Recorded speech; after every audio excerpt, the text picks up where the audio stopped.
specific topic. So education-wise, I'll just focus on care department at this point. And if there's questions about, other support services department, I'll try my best to answer. If not, I can, forward it to the director of that department. So for care department, we have registered nurses, licensed practical nurses, what we call also RCAs, resident care attendant, or, healthcare support worker, as you may call it in Ontario.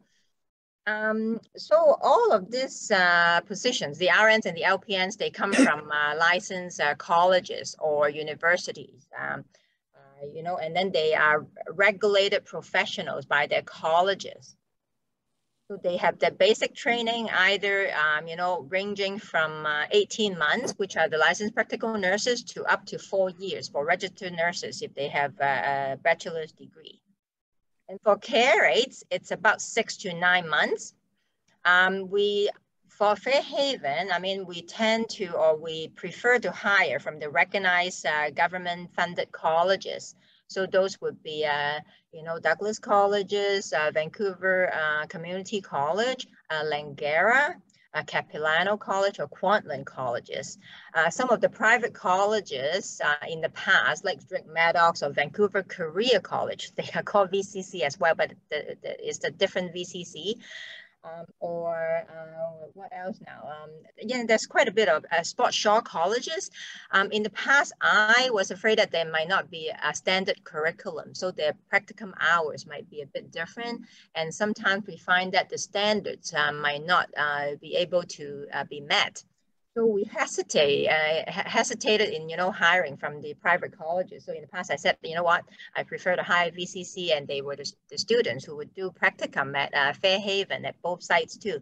So when I hire them, I have a lot of confidence that they already know the site and sort of the expectations of Fairhaven. But of course, with COVID hits, it really shined a big light onto the shortages of healthcare workers in this field. So we are starting to look at, hiring from private colleges as well. And there seems to be more and more government regulations to these private colleges into their curriculum.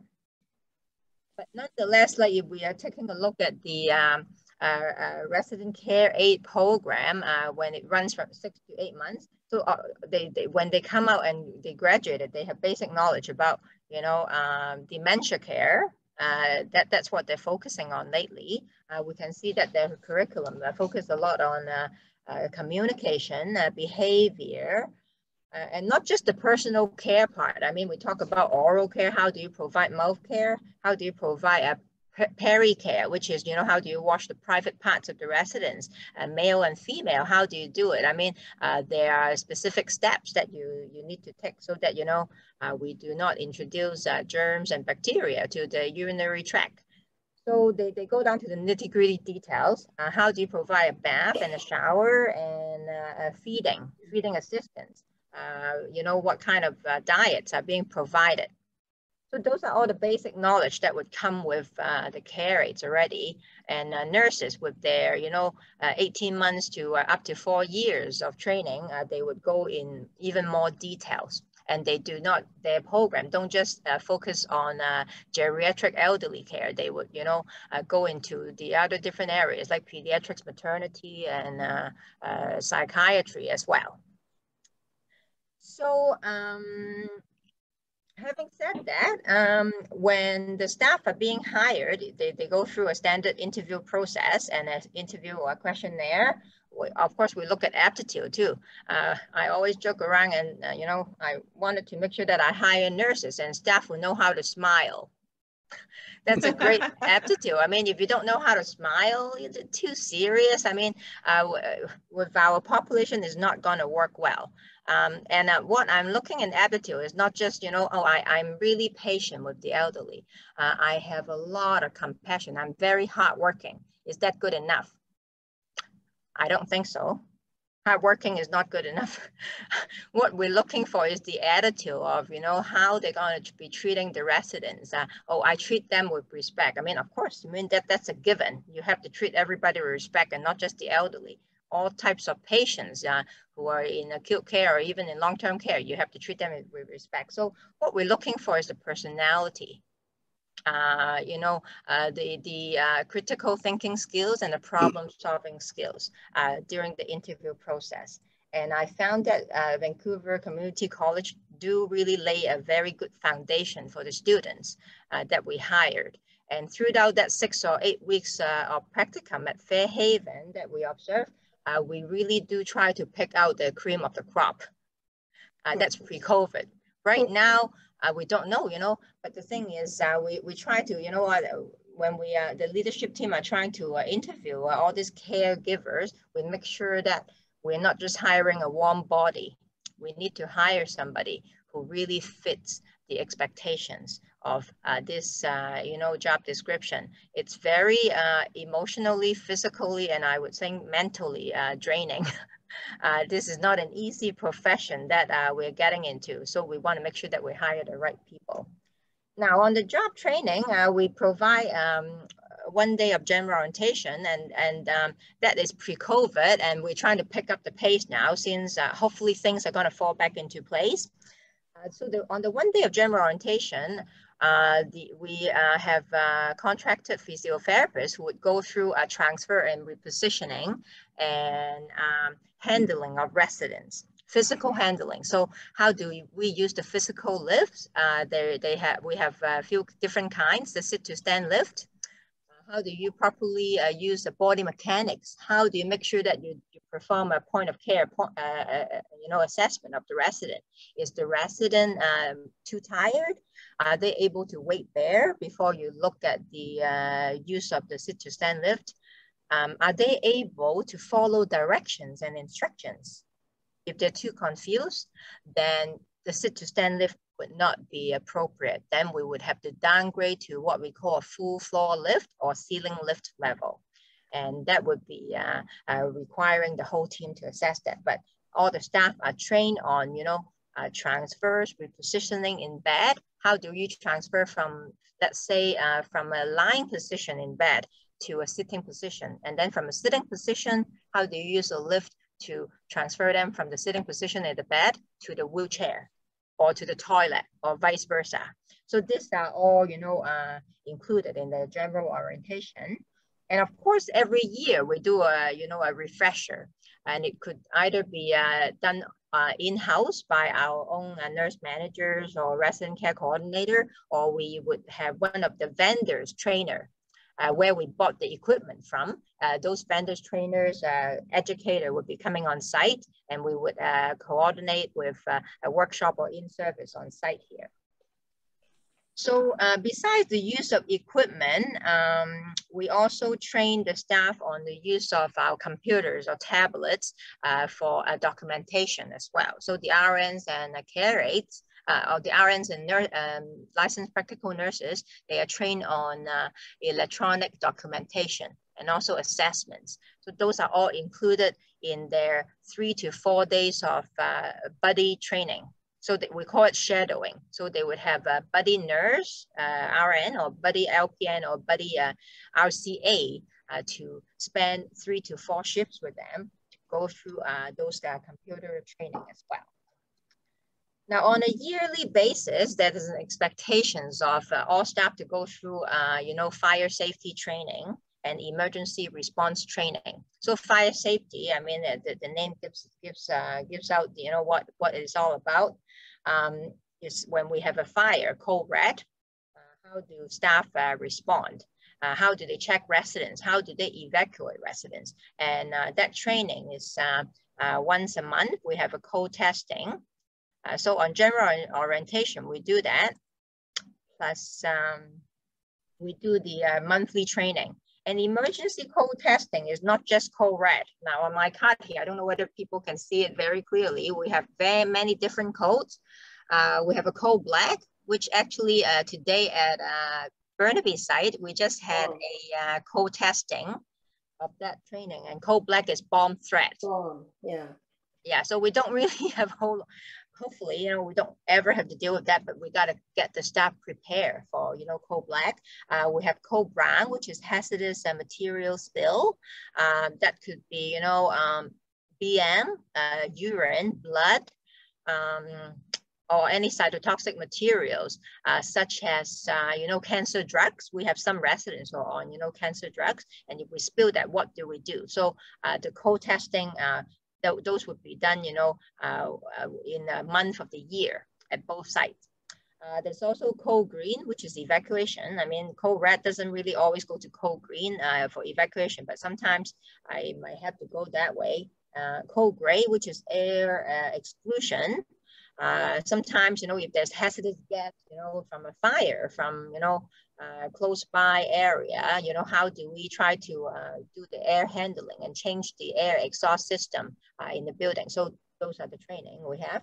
Code orange, which is earthquake. We have code pink, power failure. Code purple, which is the pandemic plan. That one, we never imagined that we had to practice that, but for the past 2 years, we've been practicing that every single day. Yes. Yeah. Code yellow, which is missing resident. I mean, we do have special care units at both sites here, but at certain times, you know, somehow residents are just so smart. You know, they outsmart us at all times, and they would, you know, look for a way to leave the building, and there's procedure to follow about how to look for missing and wandering residents. And a lot of times 911 and police would be involved in this procedure. Another 2 more codes would be code white, which is to deal with potential, you know, what we call responsive or aggressive incident. Yes, so that would be another code testing. And the last one is code blue, which is a bit different from the hospital. Code blue means cardiac arrest in the hospital, but at Fairhaven or at most of the long-term care sites, it just means medical emergencies.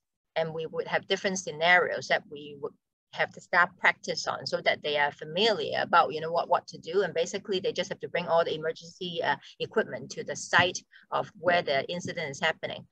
Oxygen, the vital signs machine, suctioning machine, a first aid kit. So those ones would be readily available and brought to the scene. Now, annually, besides fire safety and emergency code response training, we also have what we call WHMIS training, which stands for, maybe some of you are familiar with that, it's called Workplace Hazardous Material Information System. So we use a lot of chemicals on site here, especially the support services department. They have to clean up our, you know, hallways, disinfect a lot of our, you know, different high touch areas now during pandemic. So, you know, even bleach, we have to have a hazardous information sheet, so that in case anybody ingests bleach or Virox, which is a disinfectant that we use very commonly in the hospital and at long-term care, in case somebody ingests it or splash it in their eyes or skin, what do we do? So that information has to be in a binder or also on our computer site, so that in case staff get, or residents even, hopefully not, we know what to do. So WHMIS training, violence prevention training, that is required by WorkSafe BC. It's online module since COVID had hit us, but in the past they would do in classroom training as well. Besides that, we also have what we call a GPA training. I'm not sure whether any of you have heard about it. It stands for Gentle Persuasive Approach. It's a full day training, and it's catered towards frail elderly who has a lot of cognitive impairment. How do the staff respond to, you know, certain behaviors?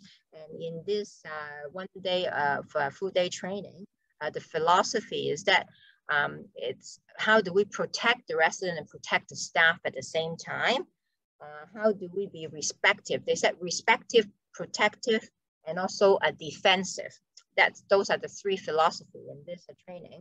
And one, you know, we always tell the staff, if there's nothing that you have learned from this full day course, we just want you to take home one message. When residents are resistive or not, you know, complying with the care, you stop and you back off. You do not continue with the care. And that's the one take-home message that we would hope that, you know, they would learn from that. And of course, you know, when you stop, you don't stop forever.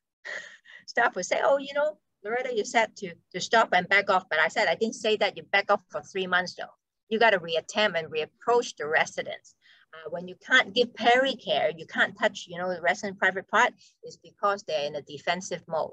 They don't really get to know you yet. You have to build a relationship with the resident who has dementia. You know, if you come into my private space here, I don't know you, you're just a stranger to me, and you try to take off my pants, of course I'm going to fight and hit back. That's just normal human response. So in this course, it's focused on how do we provide better dementia care to residents.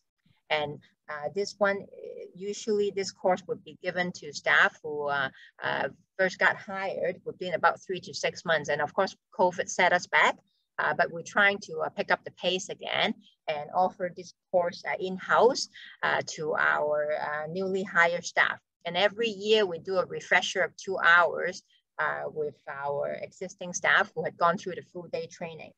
And in-house, we're lucky enough, I am actually a GPA coach. I went through 2 days training, and also at our Vancouver site, Bernie Diato, who is the assistant DOC, she's also a coach, a GPA coach. So we are lucky enough that we can provide in-house training to our staff, very, you know, accessible.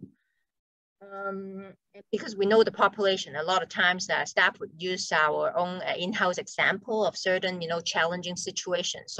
So that makes the course really interesting and very applicable to our daily practice.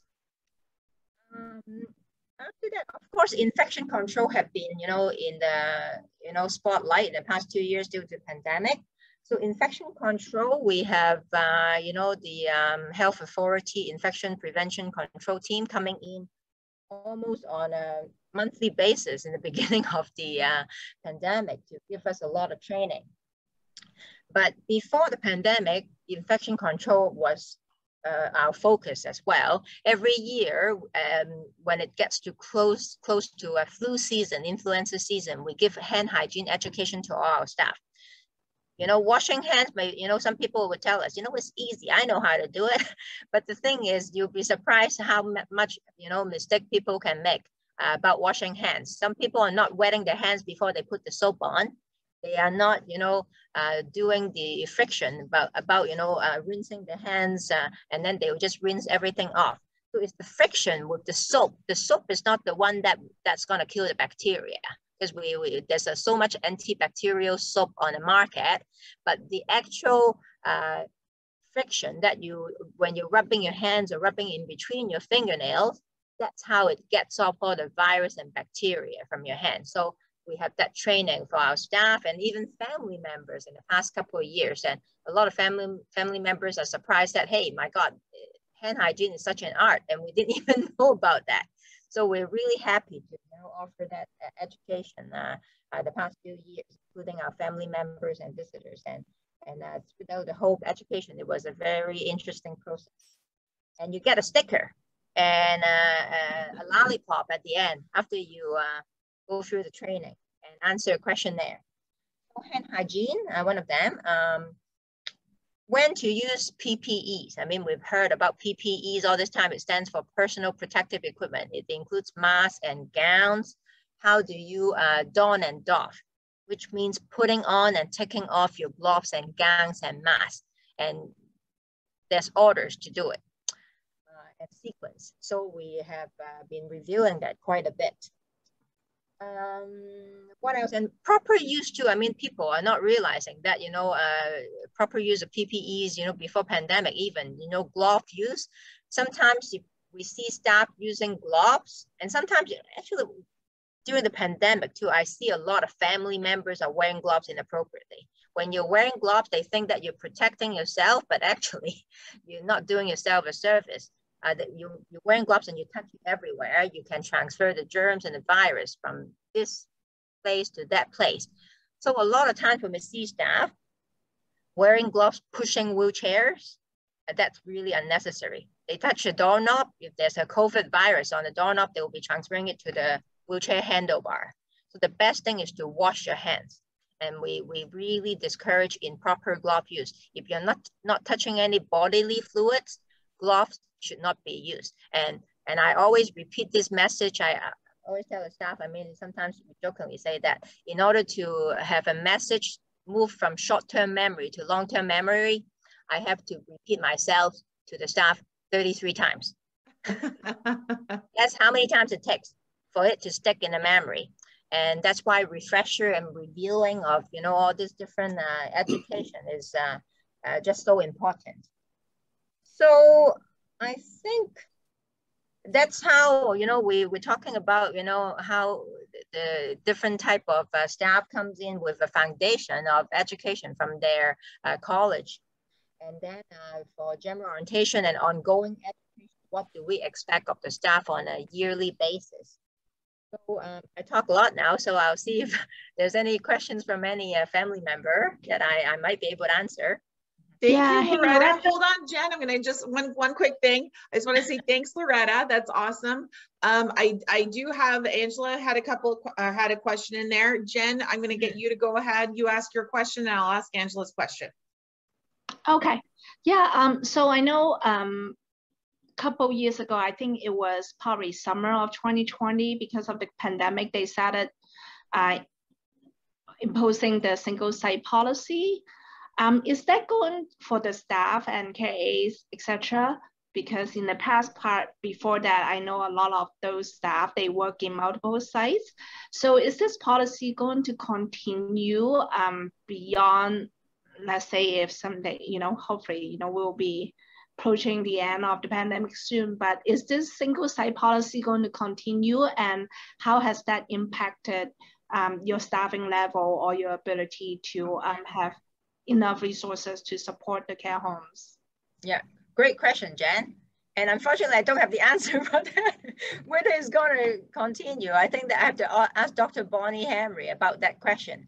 Now, but since the single site order was implemented, in the beginning, you know, we were asking questions because somehow there's a bit of a variance to this single site order.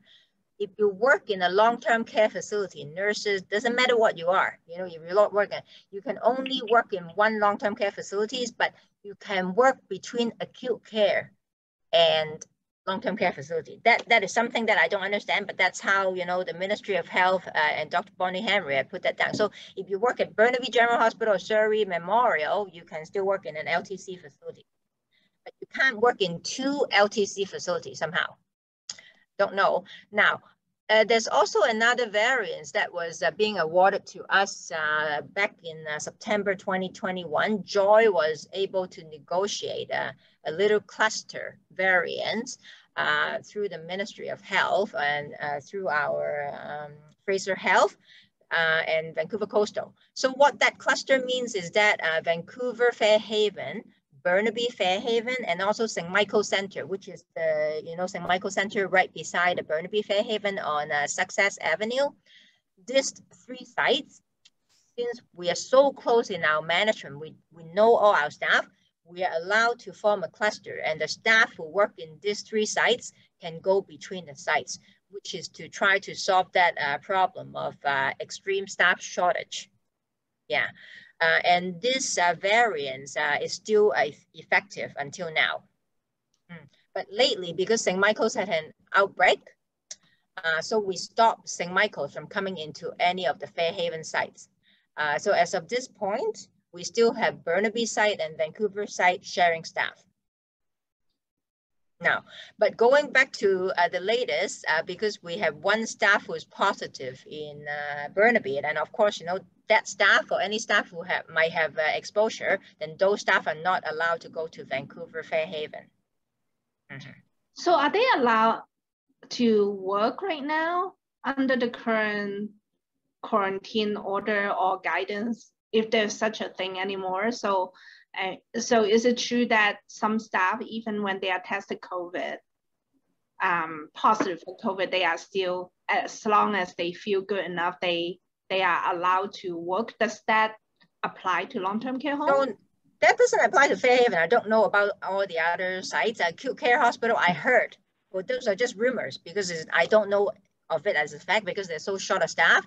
So they would ask, you know, nurses to continue to work even though they're tested positive, but if they don't have symptoms. But of course, they continue to wear PPE.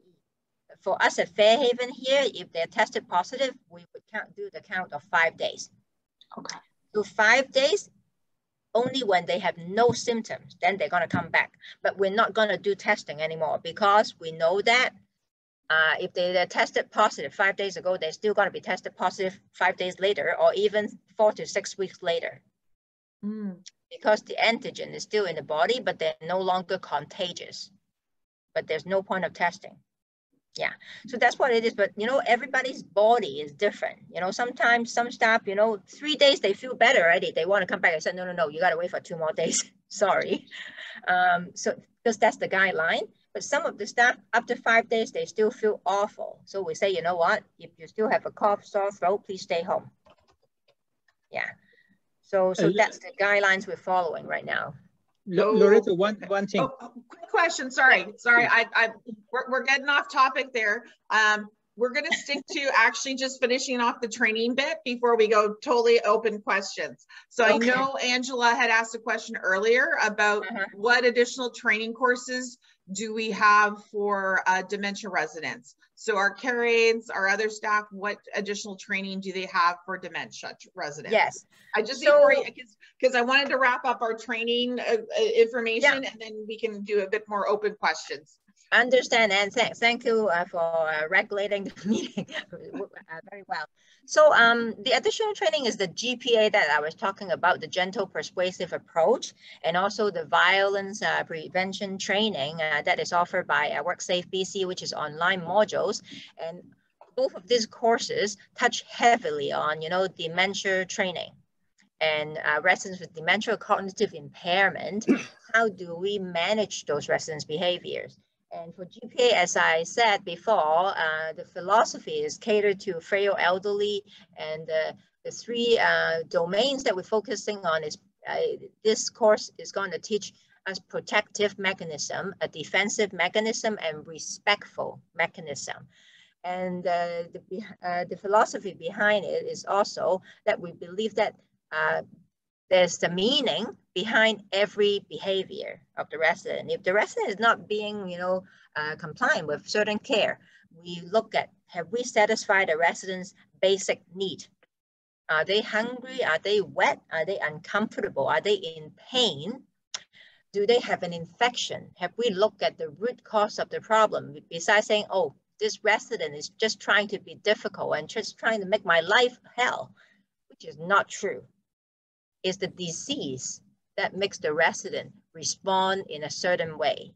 And it's not the resident who's doing that. And we hope that both family members and staff would have the same understanding that dementia is behind the behavior. So that is what we try to instill in the staff. And, you know, it's not the end of the world if you can't give a bath. And of course, the staff, sometimes there's different kind of pressure from, you know, the next shift staff or even family members. Sometimes, you know, how come my mom didn't get a bath yesterday? You know, she only gets a bath once a week and you can't even do that. And what we try to, you know, explain to family members is that we need to be respectful. We need to respect the residents about what they want instead of what the family wants or what the staff wants, because that's not person-centered care. If we're not focusing on the residents.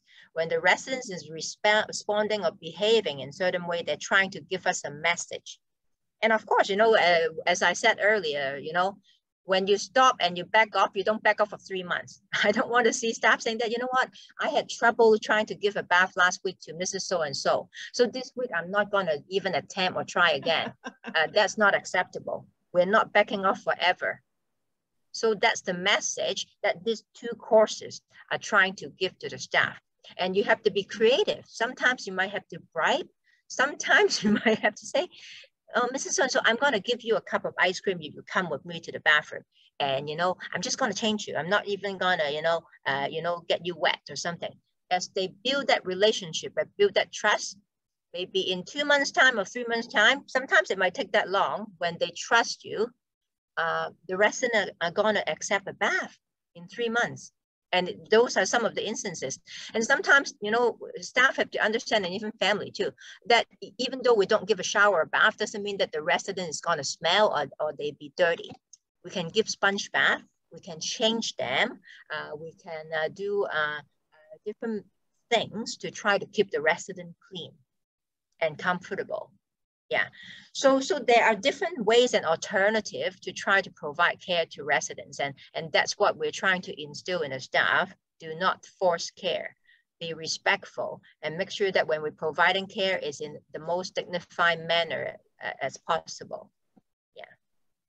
Thank you so much. I am going to go next. I know Shirley had her hand up, and then Hamid, can we go to you? Shirley, do you have a question there? I do. Thanks, Loretta.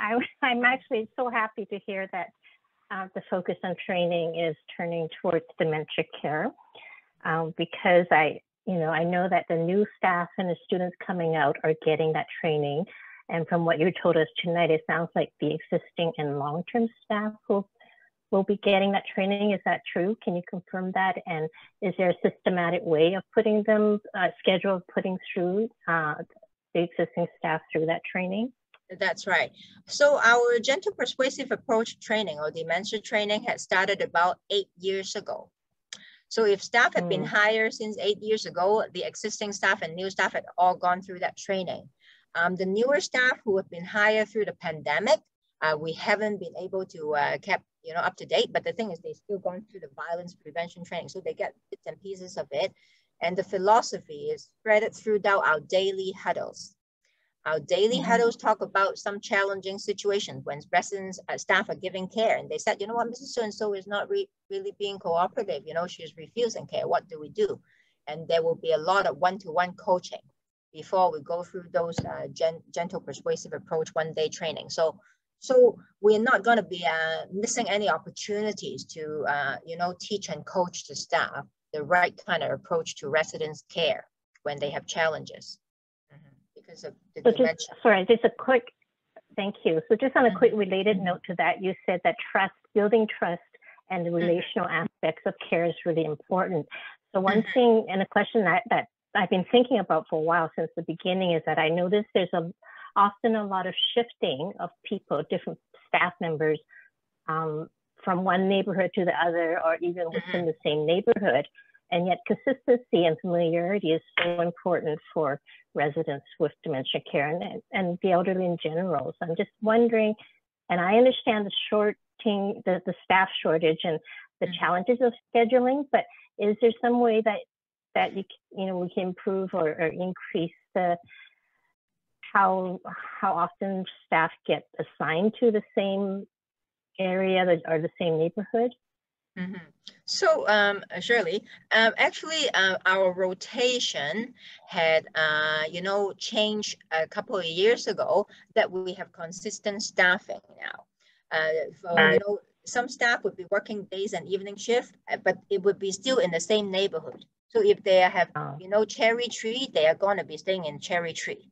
Okay, so either day, evening shift, or day shift and night shift. So that's their rotation. Same for Burnaby too. Burnaby just changed the rotation, which was just implemented in January, and it aims to continue the maintain the consistent staffing level, so that residents in day and evening, they would be seeing the same familiar faces all the time. But of course, with COVID, when COVID hit, oh my God, we have staff who work 16 hours a day. So sometimes it would be very tough to try to, have the same staff all the time if they go on sick leave, or we just have people who have to do overtime from one neighborhood to another neighborhood. So, but the thing is, the original schedule, the existing schedule, we are trying to maintain consistent staffing as much as possible because they follow that rotation. Yeah.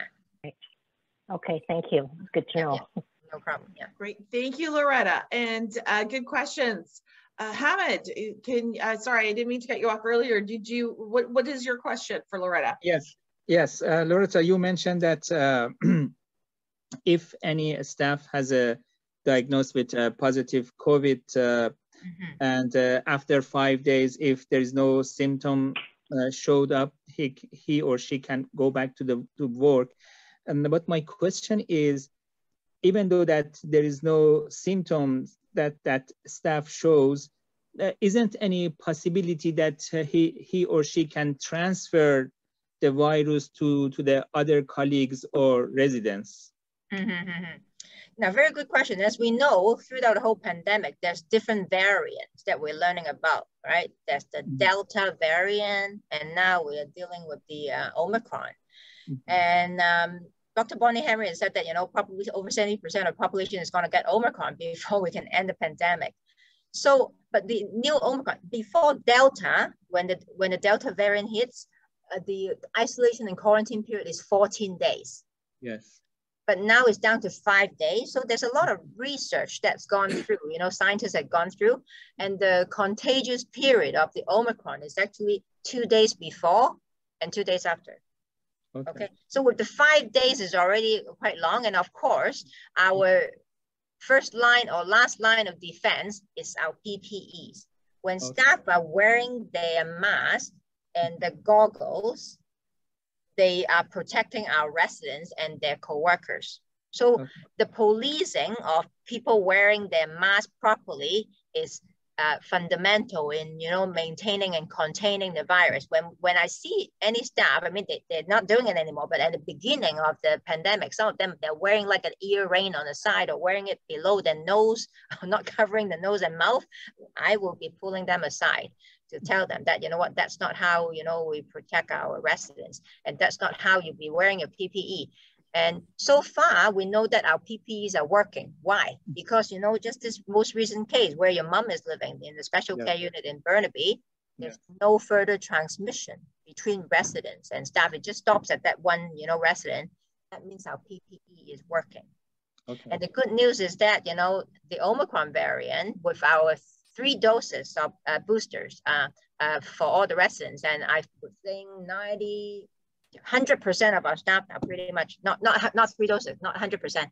I mean, over 90% of our staff with the 3 doses, it gives you great protection, you know, over this newest variant of Omicron. So I hope that answers your question, but you know what? We just don't know what tomorrow is going to hold. You know, I don't know what the next variant is going to, you know, going to be like, but I just have to trust the science and, you know, trust that, you know, the pandemic is going to end soon when everybody had some kind of protection towards this virus. Yes. And thank you very much, Loretta, for this. Your points is appreciated. And as far as I have seen for the last 12 months, my mother is there.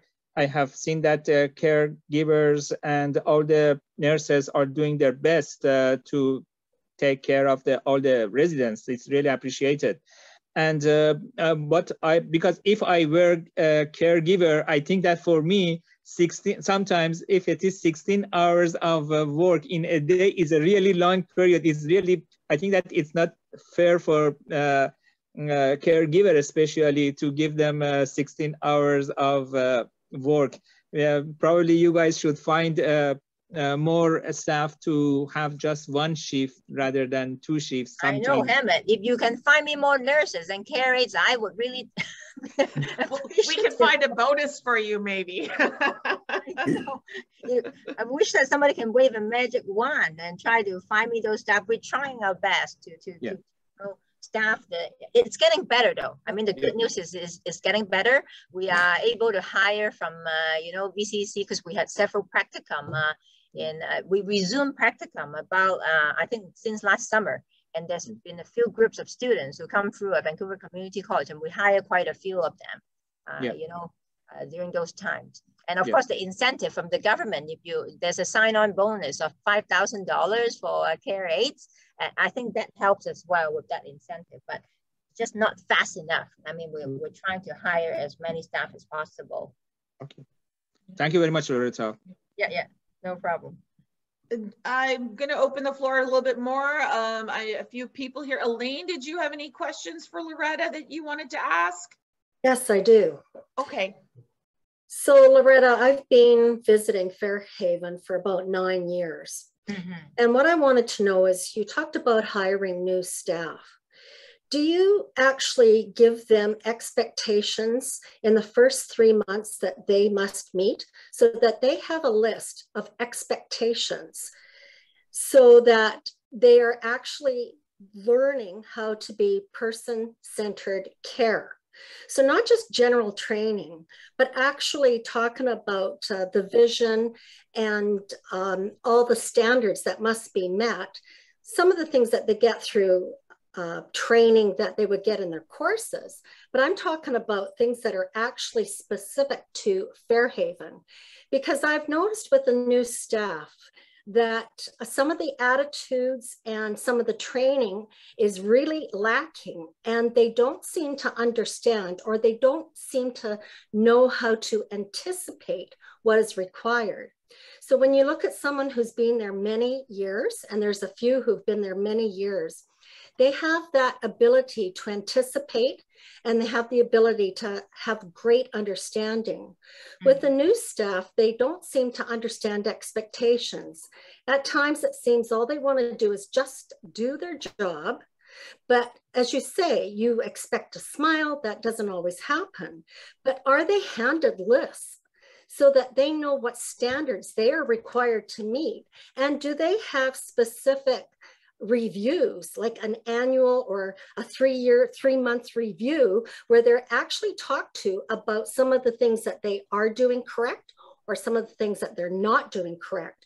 Training in that regard is not just training that they get through a school, but we're talking about the hands-on training that they receive. And that's how you get really good care aides who are trained properly, but who know what's expected.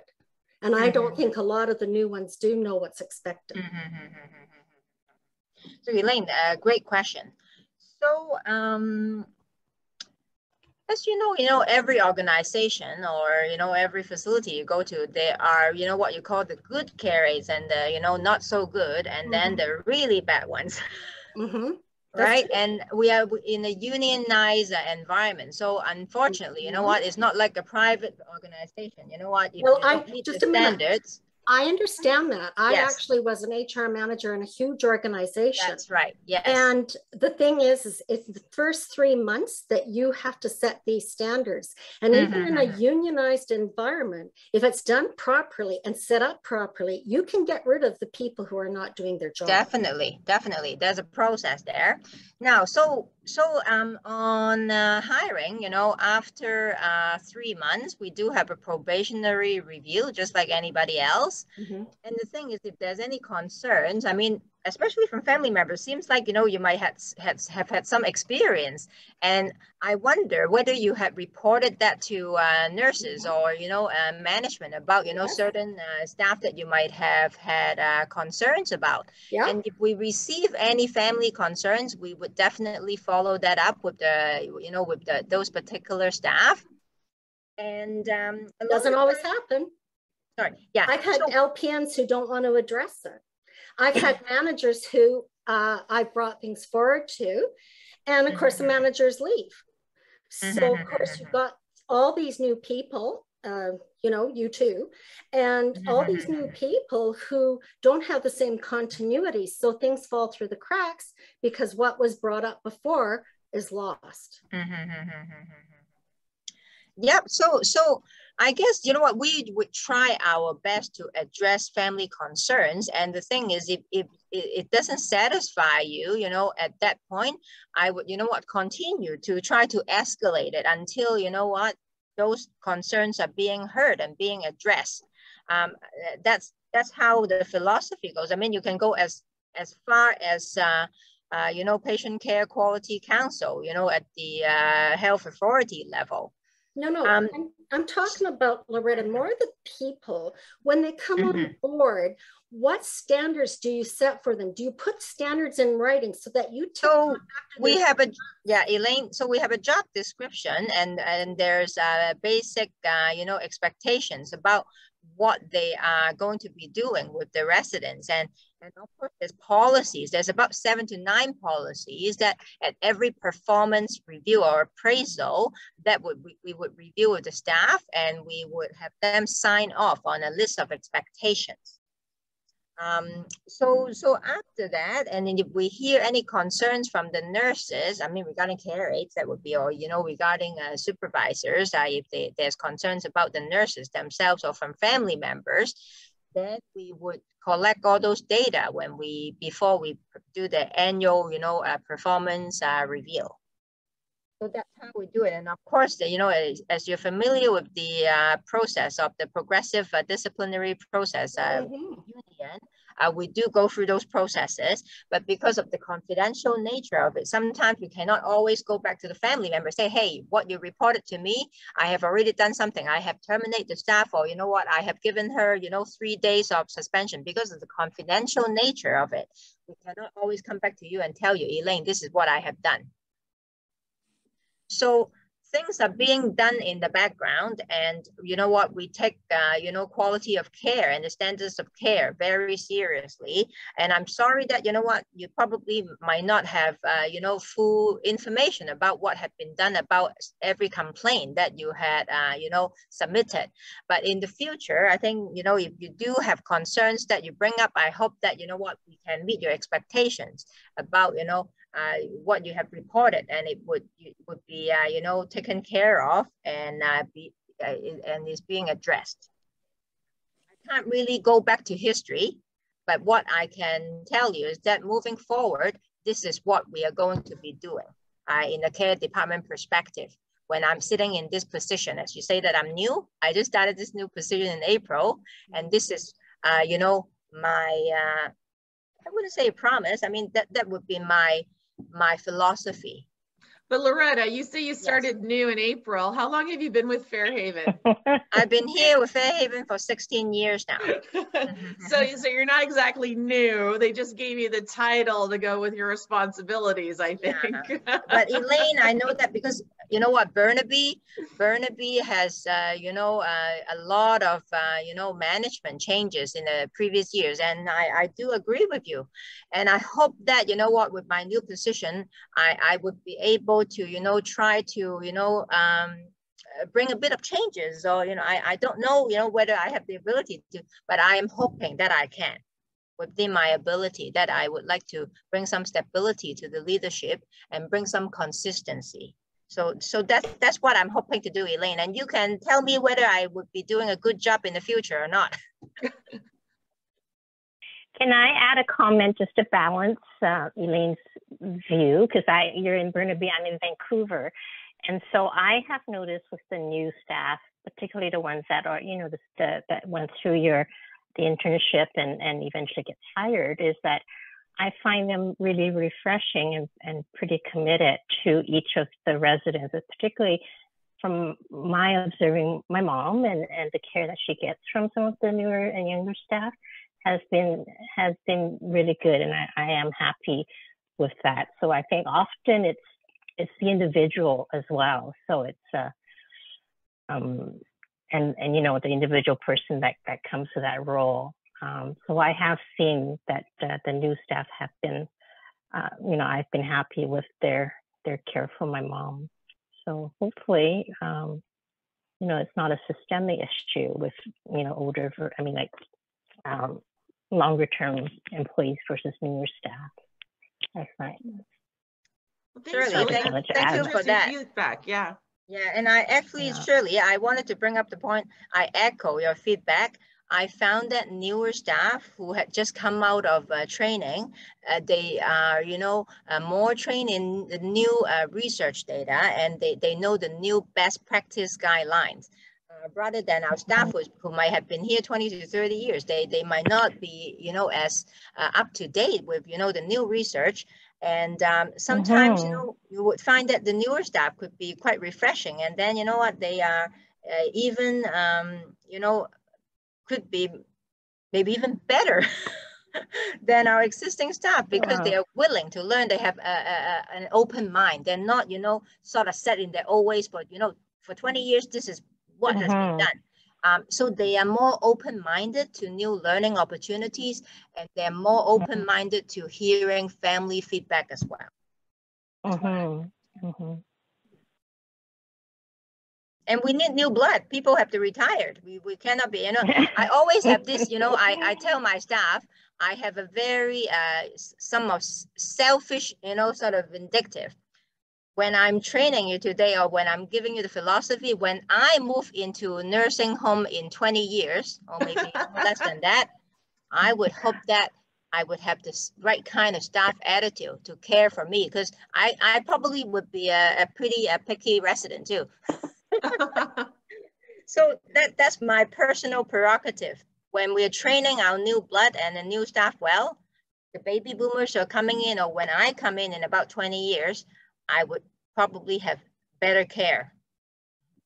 Yeah, quite frankly, I have vested interest too, because that's why I need to come to these meetings. I need to speak up. I need to advocate, because for sure, my mom is hopefully going to benefit from that, but she's 91 and I'm not that far. I'm not that far away. So I really feel that if our generation doesn't get involved and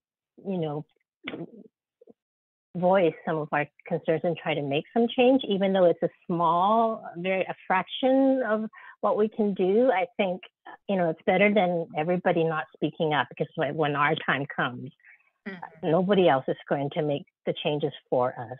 So, so that's how I feel as well.